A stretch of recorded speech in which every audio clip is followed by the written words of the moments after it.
Hi everyone. I just wanted to make a quick video to share with you for anyone who's decided to use MyFitnessPal as your food tracking program.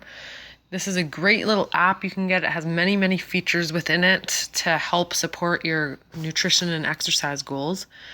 But it can be confusing when it comes to the assignment to navigate through the app and find the pieces of information you need to include in your assignment and so on. So I just wanted to quickly show you some areas within the app that will be really helpful for you to complete your assignment effectively.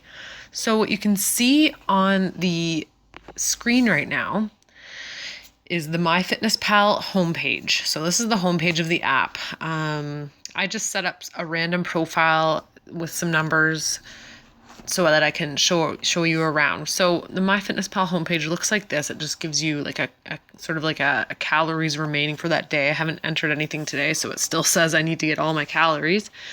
But the parts that you're going to need to utilize are, first of all, in part one of the personal diet analysis, you're supposed to set up your profile and view your recommendations. Now, the examples that I'm giving are mainly for NutriCalc on the assignment, but for those that are using MyFitnessPal, in order to capture your recommendations and include them in your assignment like you're supposed to, you can find that if you go to the menu of MyFitnessPal right here, and you scroll down the menu list to goals.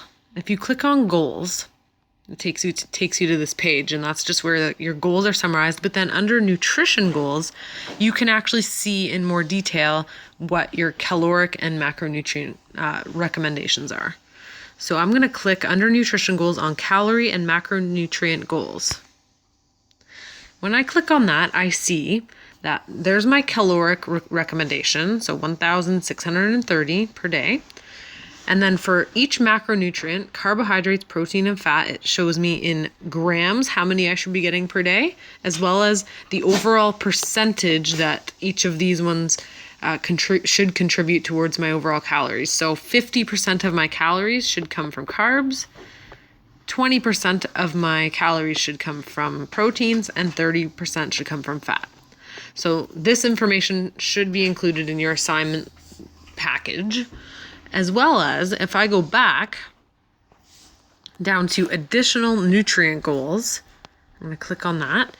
This is where I can see more specifically like the saturated fat, how much I should get of that per day. And that's like a total. You don't want to go over that. You shouldn't be getting any of the trans or poly or monounsaturated fats.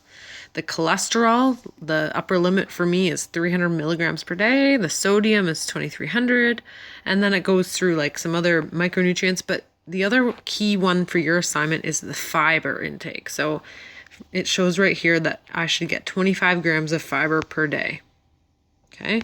So these are the two pages where you can find your recommendations or your nutrient goals. And that's to be included in part one of your personal diet analysis. Remember, you're not handing in your personal diet analysis until week 13, but it is completed in stages, and you have to kind of keep up because you're working on your first food log right now. That's part two of the assignment. It's a 3-day food log. And so if you're using MyFitnessPal, you're going to go to the diary section, and for your 3 days that you choose, this is where you're going to go and add in food. So you add your food for your breakfast, your lunch, your dinner, for any snacks that you have. You can even add water if you'd like. And that might take a little bit of time because you have to search for the right items and be as specific as you can.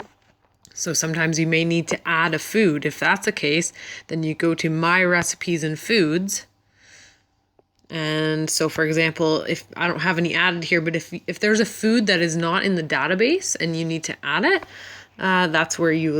this is where you'll do that. You'll click on the plus or the add, and then you're going to put in the brand name if it was a brand name food item, or description. And even if it's not a brand name, you have to put a description. So if this is something you eat often, then make it like the most obvious thing. Like if you always have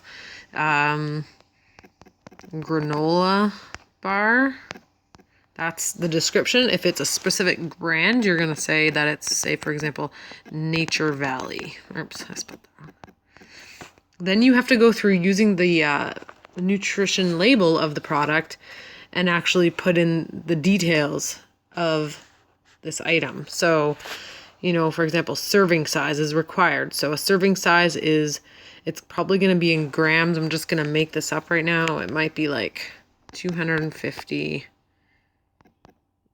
gram. Servings per container. There's just, if it's a granola bar, it's just one. And then you hit next. Oops. Numbers. Oh, I actually have to put in the one. That's just, okay. 1. Next. Now I have to go through and enter all the calories. So if it's 110 calories, if it's got, I don't know, 20 grams, you just have to put in all the information that the item lists on its nutrition label. If it's a food that doesn't have a nutrition label, such as a type of fruit or vegetable or whatever, you're going to have to use an online search to find out the nutrition information for that item. And oftentimes there's databases on the internet that list common foods and what their nutrition information is. You may have to be resourceful for this part of the assignment. But once you get your common foods entered as you eat them, then they're always in your database. So you only have to enter them once, and you can use it for this food log, and then you'll be able to use the same items for your second food log in week 8 and 9. So I'm just going to exit out of here, but that's just an example. So you'll be entering all your foods in your diary for 3 days. And as you enter foods into your diary, it tracks your progress and keeps track of your nutrition. So for each day, you can go to your nutrition and it'll be telling you like how many of each of the macronutrients you're getting, if you're reaching your caloric goals, and so on. Your nutrients here. And this is the information that you need to analyze in your part 2 of your assignment, the food log analysis. You're going to be checking to see if you're getting the right number of calories, if you're achieving the right macronutrient goals, like so for the carbs, fat, and protein. And also you need to make note of your fiber intake. Are you getting the amount of fiber that you're supposed to get? And you'll notice you're also supposed to comment on your vegetable and fruit intake. Now, there is not, I don't believe, anywhere in this app that keeps track of your servings of fruit and vegetables. That's something that comes with NutriCalc Plus, but not with MyFitnessPal. So in order to keep track of that, you'll have to refer to your Canadian food guide, the Canada Food Guide, because look at your recommendations on the food guide based on your age and all that, on how many servings of fruit and vegetables you're getting. And then you'll have to sort of look at your food log and determine, based on your inputs of food, how many servings you're getting of fruit and vegetables. So that's going to take a little bit of extra work on your part. I'm sorry about that, but that's something that NutriCalc Plus has, but this app doesn't. And then just so that you are aware of whether you're getting the right number of fruits and vegetable intakes on a daily basis. So those are the things you have to analyze in part 2 of the food personal diet analysis. Okay, so you're doing this for this part 2. You're supposed to take a 3-day food log sometime before the end of week 5. And then there's going to be a discussion post based on the work that you do. And then you're doing another food log in weeks 8 to 9, sometime between week 8 and 9, and you're doing the similar type of analysis, but now you'll be able to compare your previous and your first food log to your second food log. So, there's a bit of a time gap between now and when you do it again, but, that's also so that you're able to get it done on time. And this is why I'm having you do the parts slowly throughout the semester, because if you leave it all to the end of the semester when it's due in week 13, it'll be very tricky to try and complete all this work in the last minute, because you have to do 2 food logs in different weeks and then be able to compare them. And then you're also, as part of the assignment, you're going to be creating a full day meal plan. So you don't have to worry about that stuff right now. It'll be introduced to you at a later time in the course.